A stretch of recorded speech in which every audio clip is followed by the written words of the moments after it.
Aaron Russell.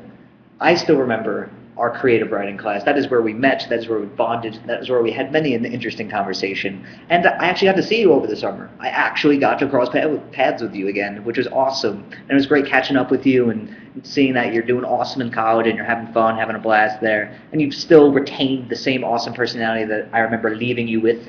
I didn't leave you with your personality. I just kind of left since let's not go into details because I'm not that smart. Anyway, I hope that this message finds you in the best of conditions. I hope that your family's fine. I hope that you're fine. I hope you're enjoying the Christmas festivities, the movies, the cookies. Oh God, I need to make some Christmas cookies. That's definitely going to be happening in the near future. And who knows, maybe over Christmas break we'll cross paths and we'll hang out. You never know what happens. You never know what the world will bring to the table. And I do miss you. I do. And I'm not afraid to admit it, so you shouldn't either. Just letting you know that. I'm going to leave you with that thought. Let that ponder, let that sink in, drink it in. I'm sorry, this message was too much.